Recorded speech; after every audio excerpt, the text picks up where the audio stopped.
We know the story of David and Goliath. We know, we've heard it since we were kids and all about it. But let's look at a little bit different angle of it. We know how, we read in, open your Bibles to 1 Samuel 17. That's what we'll be studying today. That's our text, 1 Samuel chapter 17. We know how the story begins. It begins in verse 4. And it says, "And there came out of the camp of Philistine a champion named Goliath of Gath, whose height was 6 cubits and a span.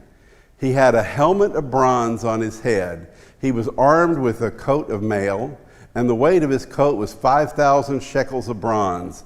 And he had bronze armor on his legs, and a javelin of bronze was slung between his shoulders. The shaft of his spear was like a weaver's beam, and his spearhead weighed 600 shekels of iron, and his shield bearer went before him." That's a pretty impressive amount of armor, isn't it? In fact, a lot of them say that many of modern soldiers couldn't even carry his spear, much less throw it with any kind of accuracy. And so this was not only an impressive man physically, his armor was very impressive. What he had to wear, what he brought to the battle.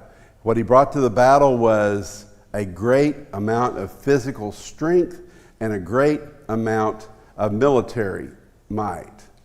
And it says, he stood and shouted to the ranks of Israel, "Why have you come out to draw up for battle? Am I not a Philistine? Aren't you servants of Saul? Choose a man for yourselves and let him come down to me. And if he's able to fight and he's able to kill me, then we will be your servants. But if I prevail against him and kill him, then you shall be our servants and serve us." And the Philistines said, "I defy the ranks of Israel this day. Give me a man that we may fight together." So he's coming out, and this has been covered many, many times. He's saying, let's don't go to war. War is such a waste. Let's just have a battle of champions. Mano a mano. Man against man. And see let the prevailer win, and the losers, people will serve them. And why go to battle? Why waste all these men? Sounds like a pretty good idea, doesn't it?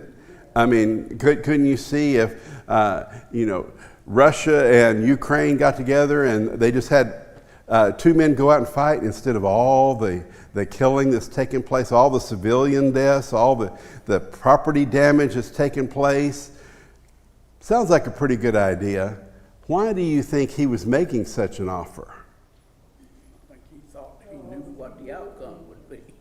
He was pretty certain what the outcome was going to be.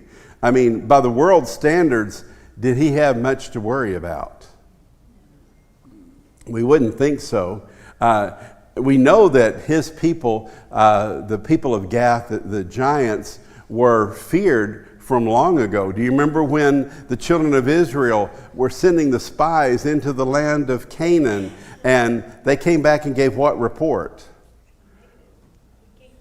The people are giants. We are like grasshoppers. What do you do to grasshoppers? You stomp on them. That's what they felt like. We go over there, we're going to get stomped. Kind of like the University of Texas did yesterday. But that's another story. I'm in mourning today. That's why I wore dark colors. But they thought they were really going to get a beating and maybe lose all of their lives if they were to fight the people of Canaan. And so he comes from a long line of people that brought fear to their opponents. And so he was very, very confident in himself. He was very confident in his abilities, his strength, his might, and in his armor. How did Saul react and his soldiers? How did they react to the challenge? They were afraid. They were fearful. The scriptures say when Saul and all Israel heard the words of the Philistines, they were greatly dismayed and greatly afraid. They were afraid. This is the army. And this is Saul. You know, wasn't Saul, in essence, kind of a giant of a man to the Israelites? It says he was head and shoulders above any of them. And so he's closer than anybody to the size of Goliath. And it says he was afraid. Not only afraid, he was greatly afraid. And so when Goliath issues this challenge, the people of God were afraid. And in this story, we know how David's father sent him with some food. He's bringing a care package to his brothers that were soldiers in the army. It says he brought some loaves to the leaders to give to the generals and to the king, and to provide a treat for them. And so while he's bringing this care package at the request of his father, he hears Goliath. He hears Goliath, what he's saying, and he responds this way. And it says, as he talked with them, this is his brothers, the soldiers of Israel, behold, the champion, the Philistine of Gath, Goliath by name, came up out of the ranks of the Philistines and spoke the same words as before. And David heard him. So this is several days later after the first part of the story. The Philistine giant Goliath has been doing this day after day after day, coming out issuing the same challenge. I mean, just picture, they're up on mountains. This took place in a valley, the battle did. And so they're both up on mountains, and Goliath comes down to this valley, and he's calling up on the mountain of the Israelites and issuing this challenge day after day. Why did it take so many days? Why didn't Goliath figure out, well, they're not going to do it, let's just go attack? Do you think there was some enjoyment in harassing the Israelites? It was psychological warfare. And it was working, wasn't it? It was terrorizing the Israelites, so much that they were paralyzed. Have you ever been paralyzed in fear? Have you ever heard of somebody that something happened and they were so scared they couldn't move? Isn't that kind of what happened to the Israelites? They were so much in fear they couldn't run off and retreat, and they couldn't advance. They were just frozen because they didn't know what to do. And so David comes up and he hears this challenge. And David said to the men who stood beside him, what shall be done with the man who kills this Philistine and takes away what? The reproach of Israel. What was the reproach? What was the reproach he's talking about? What Goliath has been saying about how he defies Israel. And in doing so, by defying Israel and the armies of Israel, what is he doing? He's defying the God of Israel. And it says, what's going to be done for the man who ends this reproach? For who is this uncircumcised Philistine that he should defy the armies of the living God? Interesting that this is the first word of God we hear. You don't hear of Saul's army crying out to God. You don't hear them inquiring of God, what do we do? Do we attack? You don't hear Saul lifting up his voice, calling for Samuel. You don't hear him asking for God's intervention. The only one we hear is David, and he wants to know what to do to defy the armies of God. And so Saul's reaction here is kind of interesting. We know Saul wasn't interested in fighting him, because if he was interested in fighting him, wouldn't he have done it? Wouldn't he have gone before this? What does Saul do next when he hears David? He has David brought to him, and he says, what are you talking about? And we know the story of how David told him about how he killed the lion and he killed the bear, and how he would kill Goliath that very day. So what does Saul do? this great king of Israel, a man head and shoulders above anyone else, but give David his armor? I thought this was an interesting reaction of Saul's. Why would Saul give David his armor? If Saul believed in the power of armor, if he believed in the might of the sword, if he believed in the strength of his shield, why wouldn't he have used them? Why would he give this armor, this helmet, this shield, the belt, the chainmail, the sword? Why would he give all of that to David if he believed that that's what would win the battle? He knew it wouldn't. Saul knew it wouldn't. What happens when we try to fill a spiritual issue with an earthly solution? We're left afraid, because in our heart of hearts, we know that that's not sufficient. Then Saul clothed David with his armor. He put on a helmet of bronze on his head and clothed him with a coat of mail. What's wrong with the picture? One size doesn't fit all. No matter what Saul chose to put on David, if he truly believed that that had the power to save, he would have used it. Whether it was to assuage his guilt, whether it was to say, well, nobody can say I didn't try to help him. If David goes and gets slaughtered, nobody can say that I left him defenseless. Was that what his motivation was? Or did he somehow hope that David could show him there was power in the sword and the shield and the helmet and the chainmail? We don't know what his motivation was, but we do know why the armor of Saul didn't work. And that's what I want to talk about today, is why didn't Saul's armor work?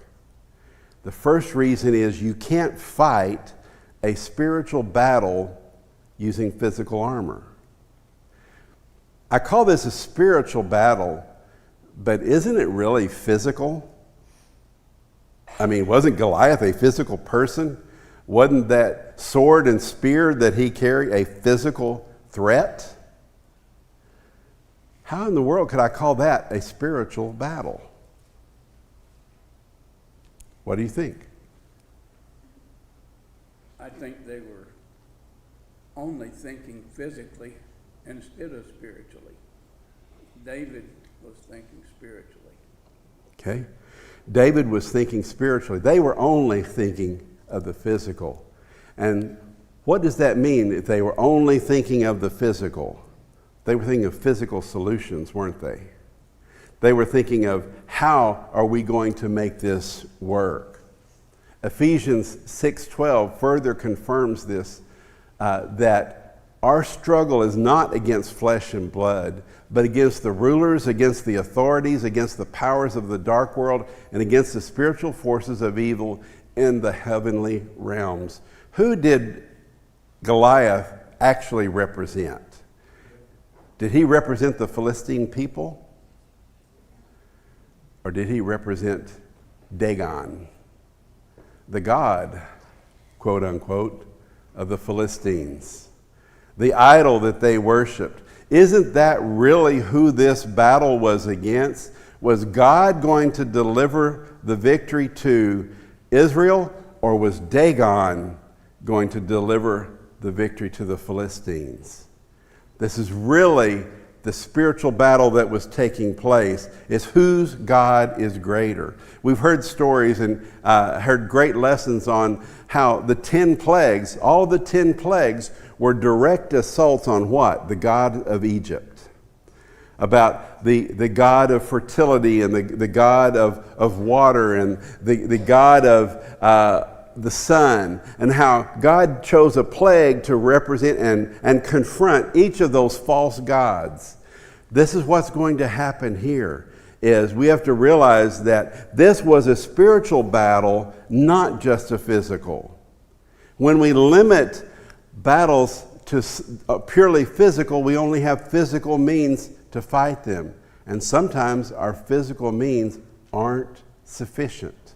They can't win that battle. It's further emphasized in 2 Corinthians 10, 3-5. For though we walk in the flesh, we are not waging war according to the flesh. For the weapons of our warfare are not to the flesh, but they have divine power to destroy strongholds.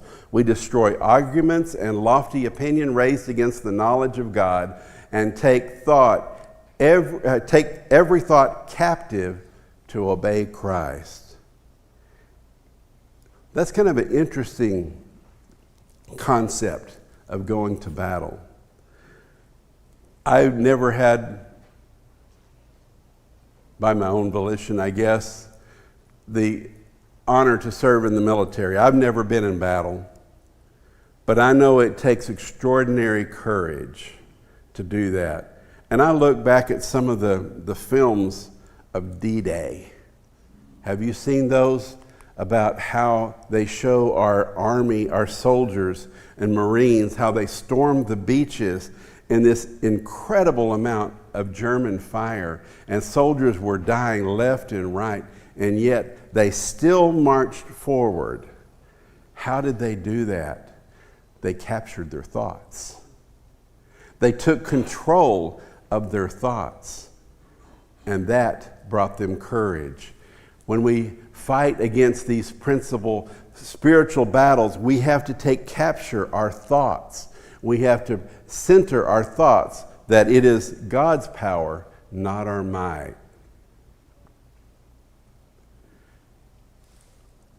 1 Peter 5:8, Paul goes on to tell us, Peter, be sober-minded, be watchful. Your adversary, the devil, prowls around like a roaring lion, seeking whom he may devour. I think it's interesting that Peter chooses this imagery, that he pictures Satan as a lion, as a spiritual creature that is doing what?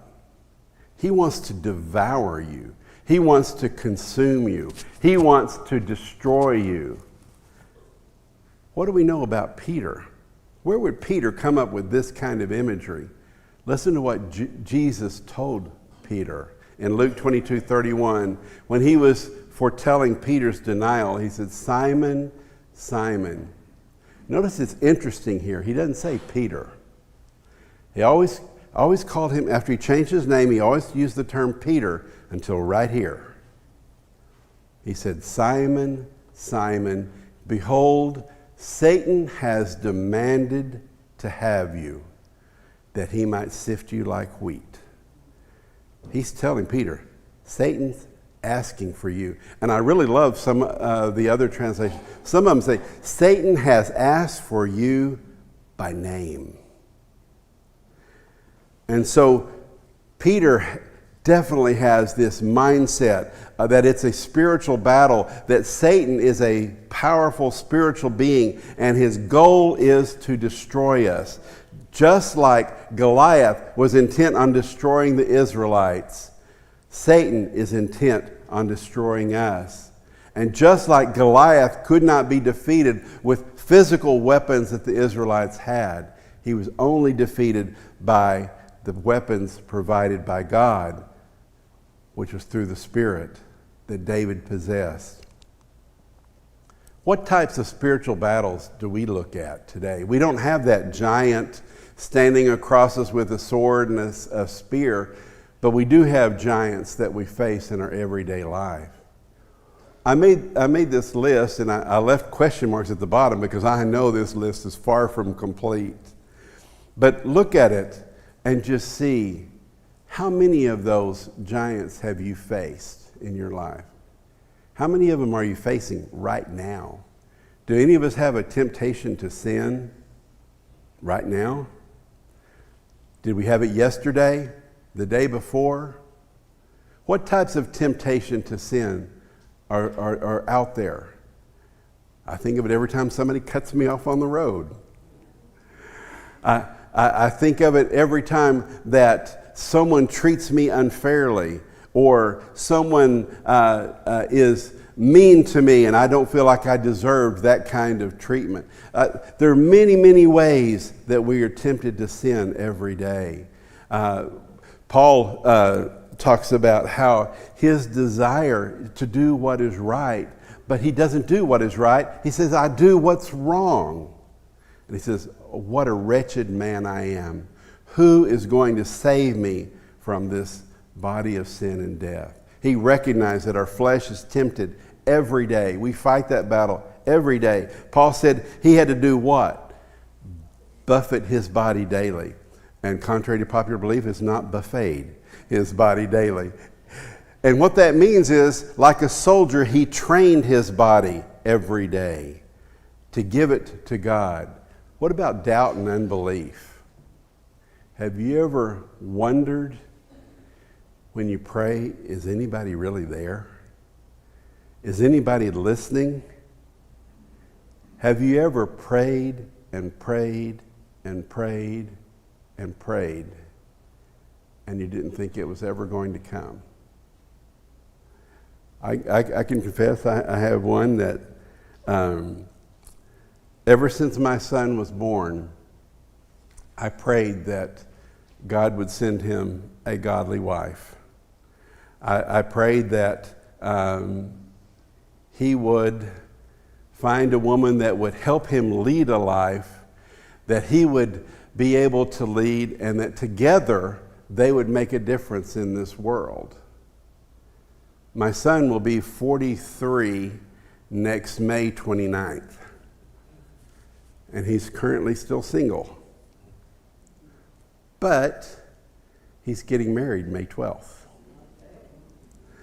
to a woman that is not only a godly woman, she got him to go on a mission trip with her. They worked at an orphanage with a church program down in Mexico.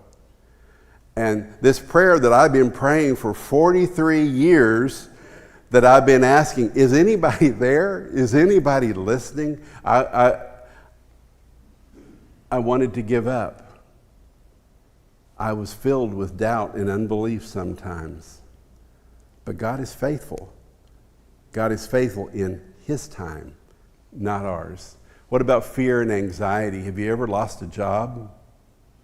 Have you ever wondered when the bills came in how you were going to pay it? Have you ever had an illness that you didn't know what you were going to do?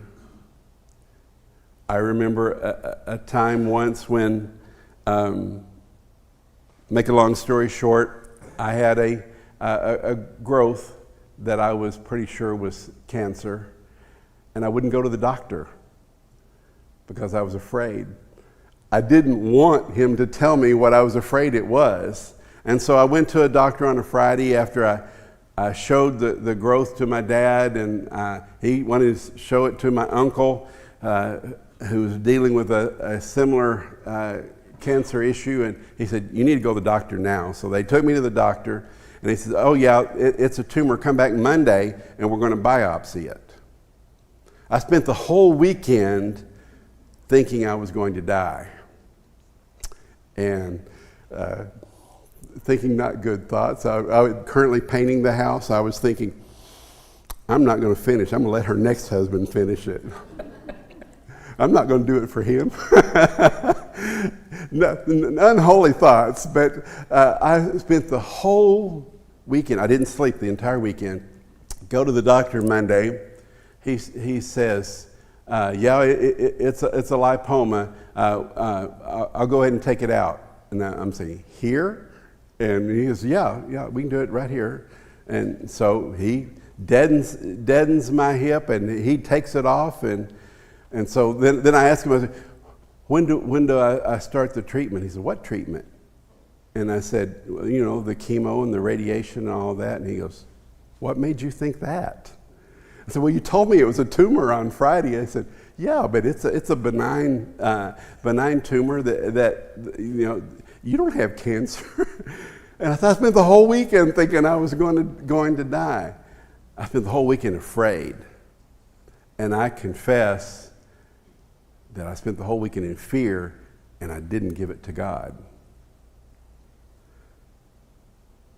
When we get stuck in fear, just like Saul did, just like the Israelites, we lose the battle because we don't realize it's a spiritual battle. We limit ourselves to what is physical. We limit ourselves to what we can see. But look at the rest of the list. Worldly influence and peer pressure. Do you think our kids have influence that is ungodly in the world? We're going to look at that in just a moment. Persecution and opposition. You know, to represent God, we're getting in America some persecution. Have you ever had somebody tell you, well, you're just a hater.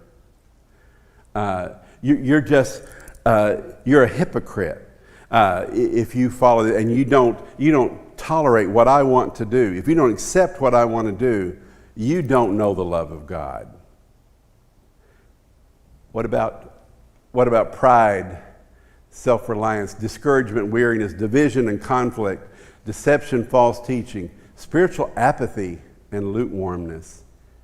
Have you ever been in a place where you sit in the pew week after week and you feel nothing other than obligation? I've got to be here, got to punch the clock. Is there sometimes when you need that spiritual recharge? That's a battle that we have to fight. Did any of y'all see the Raiders of the Lost Ark? Do you remember this scene in Raiders of the Lost Ark? Our hero comes in and this swordsman gets there and he's doing all this stuff. And I mean, it's quite impressive to watch this guy do all his warm-up, I guess you would call it. And then he gets ready to fight. What does Indiana Jones do? He just takes out his gun and goes boom and blows the guy away. What happens to you if you bring the wrong weapon to the fight? You're going to lose.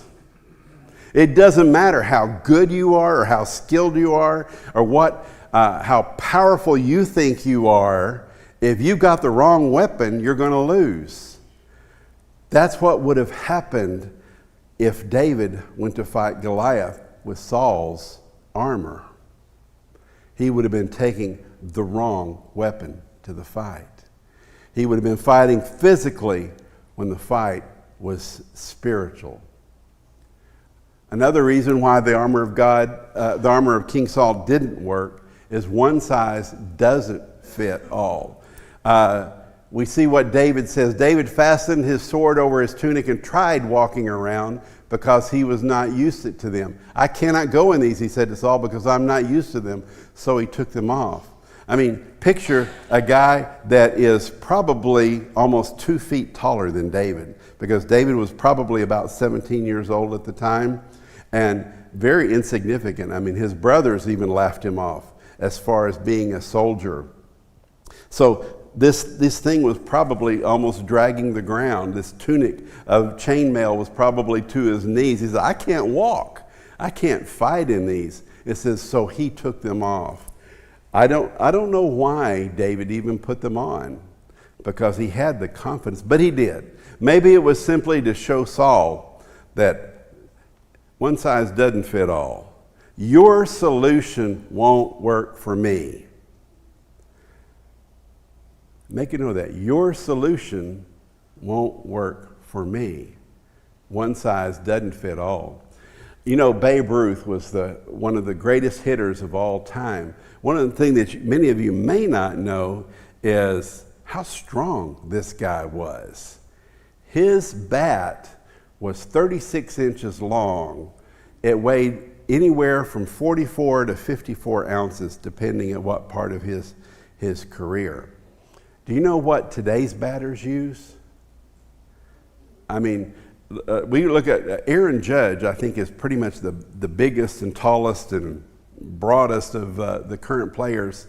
Do you know what size his bat is? His bat is 32 to 34 inches long and weighs a maximum of 35 ounces. They can't swing that bat.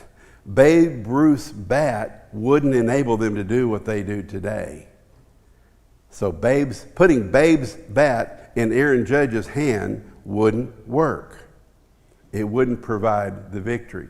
Notice, this is the roster of the Texas Rangers in the 2023 season when they won the championship. What do you notice about all the players up there? Look at their height and their weight. And do they use the right arm or the left arm? Aren't most of them different? Almost all of them individuals.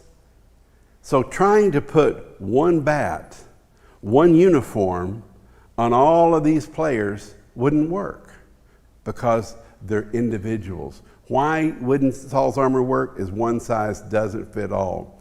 Romans 12, 4-8, for as in one body, we are one body, but we have many members. And many members do not have all the same functions. So we, though many, are one body in Christ, individually members of one another, having gifts that differ according to the grace given to us, let us use them. We all have different gifts. We're all made differently to do different things. We have different gifts. If all the baseball players were all pitchers, how well would they play a game? If they were all outfielders, how well would they play the game? If they were all just hitters, how well would they play the game? They can't. It takes one of each position to fill and make a team successful. It takes us using all of our individual gifts that God has given. The armor that God has given us, we all have to put to use to fight our battles so that we as one body can defeat Satan in his efforts. Why didn't the armor of King Saul work? Is man's attempts to clothe himself have always failed. Every time man tries to make his own outfit, this is why, I think it's kind of interesting when we had the photo sessions up here. I got to see them all, and I saw. He's not here. I can pick him out. I saw Russ, and I said, "Ellen dressed you, didn't she?" When their outfits were coordinated, I knew that he had been dressed in. And Tom, don't laugh. I saw how you were dressed. Paula dressed y'all. Y'all look good. Having somebody else dress us, sometimes we don't have the ability to dress ourselves. When we try to dress ourselves, it doesn't work. How many of you have kids that tried to dress themselves the first time? How well did that work? Genesis 3, 7, and 8, we're familiar with this passage. Then the eyes of both of them were open. They realized that they were naked, so they sewed fig leaves together and made coverings for themselves. They were so confident in the clothes they made, what did they do? They hid. They thought so much of the clothes that they had made and how effective they were, they had to go hide. I think it's interesting. When Saul was chosen to be king, what did he do? What was his first action as king? He went and hid. It says he went and hid behind a bunch of boxes because he didn't believe that God was with him. He was trying to figure out how to solve a solution physically with his ability, with his might, with his brains. He thought he could figure it out. He thought he could clothe himself, but he knew he couldn't. We see in King Ahab, what about the dressing in armor? Is armor sufficient? Can we make ourselves strong enough? Can we protect ourselves from the battle ourselves? But a certain man drew his bow at random, and it struck the king of Israel between the scale armor and the breastplate. Therefore he said to the driver, "Turn around and carry me out of the battle, for I am wounded." And the battle continued that day, and the king was propped up in his chariot facing the Syrians until at evening he died. King Ahab was dressed in his full battle armor, and some guy that wasn't even aiming at him shoots an arrow into the air, and it hits him and penetrates the armor. Is man good enough, smart enough to dress himself, to protect himself in the spiritual battles. You know the show MacGyver? The show, I always thought it was fascinating because he never needed anybody's help, did he?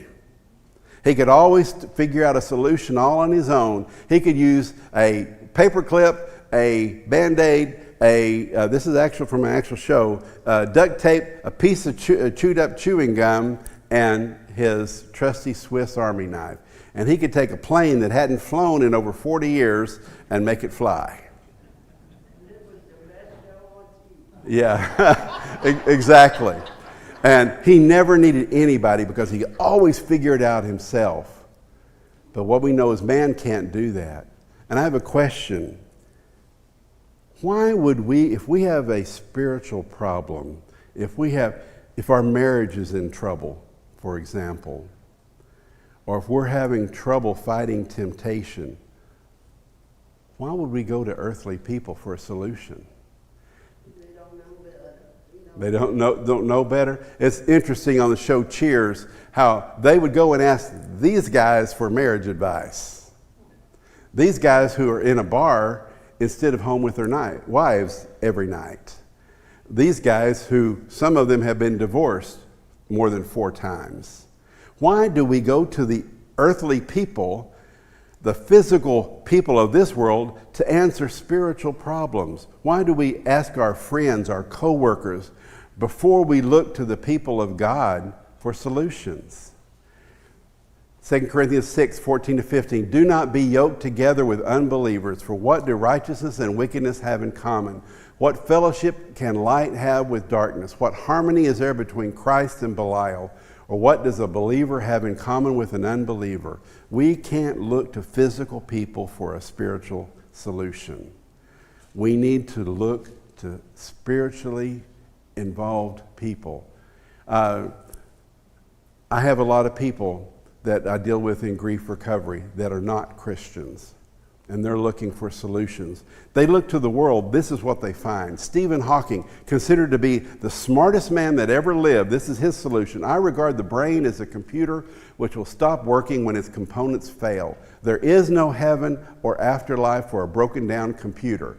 That's a fairy story for people who are afraid of the dark. What hope and comfort do you find in that?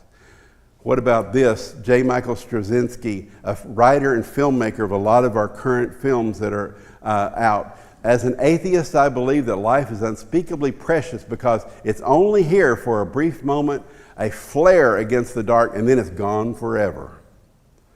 This is the guy that's putting out entertainment that your kids are watching. What about this? George Clooney. I don't believe in heaven or hell. I don't know if I believe in God. All I know is an individual. I won't allow this life, the only thing I know to exist, to be wasted. This is it. I'm going to make this as good as it can be because there's nothing else. What about this? Natalie Portman, another prominent movie star. I don't believe in this afterlife. I believe this is it, and I believe it's the best way to live. But there's nothing after death.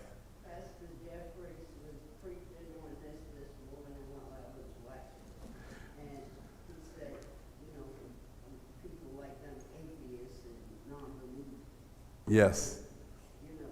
Yeah, this is what atheists and non-believers espouse, and this is what our kids are watching. These are the influencers, and we wonder why kids are leaving the church. Because they're listening to physical people for spiritual solutions. Man's armor fails. Bismarck, the mightiest ship that was ever created, where is it? The bottom of the ocean. Armor of many soldiers, where is it? Rusting in the battlefield. The tanks that Germany had in World War II, where are they? They're blown to bits. Warplanes, many of them crashed and burned. O Lord, I know that it's not in the way of man to direct his steps, not in the way of man who walks to lead his steps. There is a way that seems right to a man, but in the end, its way is death. When we try to dress ourselves, when we try to put our confidence in the armor of man, the end is death. It's never sufficient. No earthly person can give us a spiritual solution. So what are we to do? Put on the old armor of God. Put on the armor that cannot be defeated. Therefore, take up the armor of God that you may be able to withstand the evil day, having done all, to stand firm. Stand therefore, having fastened on the belt of truth, put on the breastplate of righteousness, shoes on your feet, having put on the readiness given by the gospel of peace. In all circumstances, take up the shield of faith, with which you can extinguish all the flaming darts of the evil one. Take on the helmet of salvation, the sword of the Spirit, which is the word of God, praying at all times in the Spirit with all prayer and supplication. The armor of God. David went to fight the Philistine, not with the armor of Saul, but with the armor of God. And this is how it ended. And that all this assembly may know that the Lord saves not with sword or spear, for the battle is the Lord's, and he will give it into your hand. That's the way we win the battle. Thank you.